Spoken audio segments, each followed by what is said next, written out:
11 अप्रैल को parliamentary election के first phase के जो इलेक्शन होने हैं उसको महज 4 दिन रह गए कैंपेन को लेकर।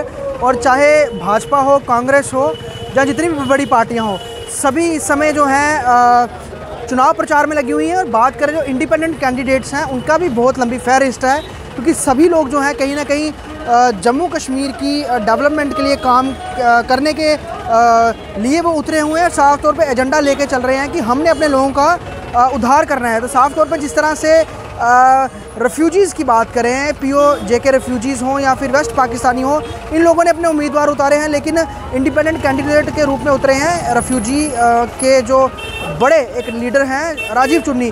इस समय जम्मू के वेस्ट जम्मू में वो इस समय चुनाव प्रचार कर रहे हैं। साफ तौर पे उनसे जानेंगे कि क्या कुछ मसले हैं और किस तरह के एजेंडाज को देखते हुए वो इस समय इस बार का चुनाव लड़ रहे हैं। तो यहाँ पर प्रचार चल रहा है। चुन्नी साहब, इस बार किस तरह के आप इलेक्शन लड़ रहे हैं? और जिस तरह से PDP नेशनल कॉन्फ्रेंस कांग्रेस को सपोर्ट कर रही है और भाजपा साफ तौर पर पिछली बार भी जीती हुई, इस बार भी पूरा जोर लगा रही है, आप निर्दलीय लड़ रहे हैं, तो किस तरह का कंपटीशन है और क्या अभी तक का आपको रुझान दिख रहा है? देखें, हम तो पुंछ राजौरी तक भी होके आए हैं जी। जिस तरह का माहौल मैं देख रहा हूँ, ये दोनों पार्टियां जो हैं इनको लोग रिजेक्ट कर रहे हैं। वो ना कांग्रेस को पसंद करते हैं ना भाजपा को पसंद करते हैं। तो अब उस माहौल को देखते हुए कि हमारी रिजेक्शन हो रही है, तो यहाँ पर जातिवाद का एक जहर घोला जा रहा है। हाँ। दोनों की तरफ से, खाली एक की तरफ से नहीं। कांग्रेस भी कर रही है, भाजपा भी कर रही है। और जिस तरीके का माहौल मैंने राजौरी पुंछ के अंदर देखा है, लोग डरे हुए हैं, लोग खौफ में हैं, उसके बावजूद लोग इनका समर्थन नहीं करेंगे। लेकिन इनका यही था कि हम मुख्य मुद्दों से इनका ध्यान हटाएं और हम इनको दूसरे चक्कर में डाल दें। चुन्नी साहब, जिस तरह से कश्मीर में है जमात को बैन किया गया, तमाम सियासी पार्टियां एक हो गई, 370-35 पर सभी इकट्ठा हो गए। जम्मू रीजन की बात करें तो बहुत सारा इंडिपेंडेंट कैंडिडेट्स भी हैं और दूसरी पार्टियाँ भी हैं, रीजनल पार्टीज़ भी हैं। तो जो जम्मू का वोटर है वो बहुत कंफ्यूज है कि वो किसको वोट करे किसको ना करे, क्योंकि डोगरास के मुद्दे को लेकर चौधरी लाल सिंह उतरे हुए हैं। भाजपा कहती है कि उनके पास, जम्मू वालों के पास यही विकल्प है कि वो सिर्फ भाजपा के वोट दें, दूसरा कोई है नहीं है। कांग्रेस का उम्मीदवार हैं लेकिन वो नेशनल कॉन्फ्रेंस PDP का सपोर्ट लेकर लड़ रहे हैं। तो आप क्या देखते हैं कि कितनी टक्कर कड़ी है इस बार, क्योंकि निर्दलीय भी बहुत सारे हैं और आप लोग जम्मू के वोटर्स को जो दिखते हैं डिवाइड हैं बहुत सारे, उसको किस तरह अपनी तरफ आप खींच रहे हैं? देखें, मैं एक बात साफ तौर पर कह दूँ, क्योंकि मैंने पूरे एरिया का भ्रमण किया है, तो जो मैं देख रहा हूँ, लोगों ने एक बात का बिल्कुल पक्का मन बना लिया है कि अगर कांग्रेस नागनाथ है तो भाजपा सांपनाथ है।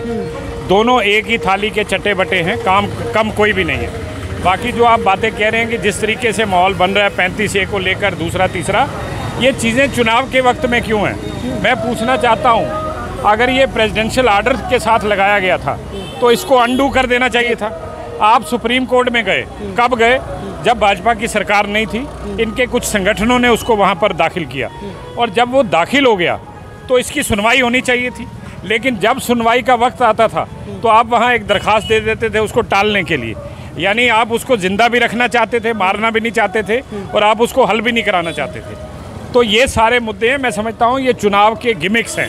ये खाली एक तरफ से नहीं, ये दोनों तरफ से हो रहे हैं। कांग्रेस भी बराबर शरारतें कर रही है, भाजपा भी बराबर कर रही है। यही कारण है कि लोग इस सिस्टम को रिजेक्ट कर रहे हैं। लेकिन आप रेफ्यूजी मूवमेंट से निकलने वाले लीडर हैं और बहुत ज़्यादा रेफ्यूजीज़ हैं। आज भी उनको मतलब पार्लियामेंट्री वोट्स के लिए यूज़ किया जाता है, असेंबली वोट्स के लिए वो नहीं वोट कर पाते हैं। तो मोदी जी जिस तरह से आके जम्मू में रैली कर रहे हैं, 2 दिन बाद में फिर वो आ रहे हैं, तो क्या लोग देखते हैं? क्योंकि आप लोग जो हैं, आप लोग अपने चेहरों पे चुनाव लड़ रहे हैं, लेकिन भाजपा के जो उम्मीदवार हैं वो प्रधानमंत्री नरेंद्र मोदी के, या फिर कांग्रेस है वो बड़े बड़े गुलाम नबी आज़ाद हो गए, राहुल गांधी के वो चेहरों पे वोट लड़ रहे हैं। तो एक बड़े लीडर का होना, एक बड़ी सियासत पार्टी का होना, इंडिपेंडेंट कैंडिडेट्स को किस तरह का वो एक टक्कर देता है वहाँ पर साफ, ये जब इलेक्शन होते हैं? देखें, जो मैं लोगों के आंखों में स्नेह देख रहा हूँ, प्यार देख रहा हूँ, एक ऊर्जा देख रहा हूँ, लोगों को लग रहा है कि एक उम्मीद है कि हम इनके साथ चलें, क्योंकि ये काम करने वाले लोग हैं। हमारा काम लोगों ने देखा है, हमने सर्दी गर्मी सुबह शाम कभी इस बात की परवाह नहीं की। हम पूरा साल लोगों के लिए काम करते रहे, और यहाँ तो वो लोग थे जो जीतने के बाद भी कभी दिखाई नहीं दिए। आपराधिक छवि के आदमी हैं, कई लोगों पर मुकदमे चल रहे हैं मर्डर केस के, कईयों पर ज़मीनों को हड़पने के केस चल रहे हैं। तो ये लोग हमारे प्रतिनिधि हैं। तो जब इन चीज़ों पर जनता का ध्यान हमने आकर्षित किया कि ये अपराधी लोगों को खड़ा करते हैं, तो उसको न्यूट्रलाइज करने के लिए ये जाति का कार्ड खेल रहे हैं। मैं समझता हूँ जात बिरादरी का कार्ड चलने वाला नहीं। इफेक्टिव है क्योंकि मुस्लिम मेजॉरिटी स्टेट है, जम्मू पुंछ सीट में बहुत ज़्यादा मुस्लिम वोटर्स हैं। वो मुस्लिम वोटर्स को किस तरह आप अपने खेमे में लाने के लिए वहाँ पे क्या अपने एजेंडाज और मैनिफेस्टो में क्या लेके आ रहे हैं? देखें, हमने तो साफ बात कही है कि विकास पर बहस करें, बिल्कुल कामकाज पर बहस करें। हमारे कामकाज को लोगों ने देखा है। हमने ये नहीं कहा कि हम जीतेंगे तो काम करेंगे, हम बिना जीते भी काम करते रहे। तो सारी चीज़ें लोगों के सामने हैं। अगर फिर भी लोग अगर कोई गलती करते हैं तो मैं समझता हूं कि नतीजे उनको खुद भुगतने पड़ेंगे और लोग तैयार हैं। मैं आपको बता दूं, केंद्र की बात करें, एक तरफ चौकीदार चोर है या फिर हम हैं चौकीदार, तो इस तरह पे वो वोटिंग वो चल रहा है। और सोशल मीडिया का जिस तरह से उपयोग हो रहा है, ये बड़ी सियासी पार्टियां हैं, सारा जो इलेक्शन है वो इसी मुद्दे पर लेके आए, डेवलपमेंट की बात ही नहीं हो रही है। तो एक सोशल मीडिया है, IT को आप किस तरह यूज़ कर रहे हैं इस कैंपेन में आप इलेक्शन में? देखें, सोशल मीडिया भी हम इस्तेमाल कर रहे हैं जितनी हमारी सामर्थ्य है, जितनी हमारी ताकत है। चूँकि मैंने आपको कहा कि एक लेवल प्लेइंग फील्ड हमें नहीं दिया गया। जिस तरह से सुविधाएं पार्टियों को मिलती हैं, जिस तरीके से सिक्योरिटी के कवर उनको मिलते हैं, जिस तरीके से उनको कोई अगर आपको कोई उनके लिए चाहिए, कोई इजाज़त चाहिए सरकार की, उनको फ़ौरन मिल जाती है। हमें 2-2, 4-4 दिन तक डिले किया जाता है। हालांकि ये बहुत बड़ा चुनाव है, सांबा से लेकर हमें पुंछ तक जाना है, तो इतने बड़े एरिया को कवर करने के लिए ये बड़ा लाजमी था कि एक लेवल प्लेइंग फील्ड हमें दिया जाता। हर चीज़ जो है वो सिंगल विंडो से होती ताकि हम लोग काम कर पाते। क्योंकि हमने अपना काम निरंतर जारी रखा है। पिछले कई वर्षों से लोगों ने मुझे देखा है सड़कों पर, जेलों में मार खाते हुए, पुलिस से भिड़ते हुए, तो इसलिए मुझे तो दिक्कत नहीं है। लेकिन जो लोग बेचारे बिल्कुल नए हैं उनको एक लेवल प्लेइंग फील्ड हमने नहीं दिया। तो मैं समझता हूं कि लोग फैसला करेंगे। और एक बात मैं और बता दूं, किसी तरह का जनता में बुखार नहीं है। जो एक लहर पैदा की जाती थी, मतलब कह रहे मोदी लहर बिल्कुल नहीं है, मुझे नहीं दिखी, क्योंकि मैं होके आया हूं तभी इन मुद्दों को उठाया जा रहा है। ये जो सांप्रदायिक चीज़ें उठाई जा रही हैं, आज यहाँ हिंदू और मुस्लिम का खेल खेला जा रहा है, हिंदू मुस्लिम, ये इसीलिए हो रहा है कि कांग्रेस को भी ये सूट करता है, भाजपा को भी सूट करता है। वो चाहते हैं कि ध्रुवीकरण हो जाए, एक तबका यहाँ खड़ा हो जाए, एक तबका वहाँ खड़ा हो जाए। कांग्रेस के नुमाइंदे रोहन भल्ला, उनकी बीवी जो हैं वो पब्लिक रैलीज में ये कह रही हैं, मुस्लिम वोटर्स को ये कह रही हैं कि जब 2008 की एजिटेशन हुई थी और भल्ला साहब ने आपके बठिंडे का इलाका बचाया था, वहाँ पर मुस्लिम जो माइनॉरिटी के लोग हैं, कम्युनिटी के लोग हैं, उनकी रक्षा की थी। तो एक जात पात को डिवाइड करने वाले स्टेटमेंट सब आना शुरू हो गए, किस तरह से देखते हैं? देखें, ये मैंने देखा है कि ये 5-10 सालों से, पिछले 5-10 सालों से हमारे जो चुनाव का जो तरीकाकार है वो बदला है। बदला क्या है कि जब चुनाव आता है तो हम जितनी बड़ी गाली दे सकते हैं अपने विरोधी को, उतनी बड़ी गाली हम देते हैं। तो इससे क्या होता है कि माहौल में एक कड़वाहट आती है। तो कड़वाहट के बीच में से उनको लगता है कुछ वोट हमारी तरफ आकर्षित होंगे। तो इस कड़वाहट को मुझे लगता है ख़त्म करना चाहिए। और एक बात मैं इनको और कहना चाहता हूँ, चुनाव के बाद जीत या हार निश्चित है, एक ने जीतना है, बाकी ने हारना है। लेकिन जो माहौल आप दे के जा रहे हो इस समाज को, उस माहौल को कौन ठीक करेगा?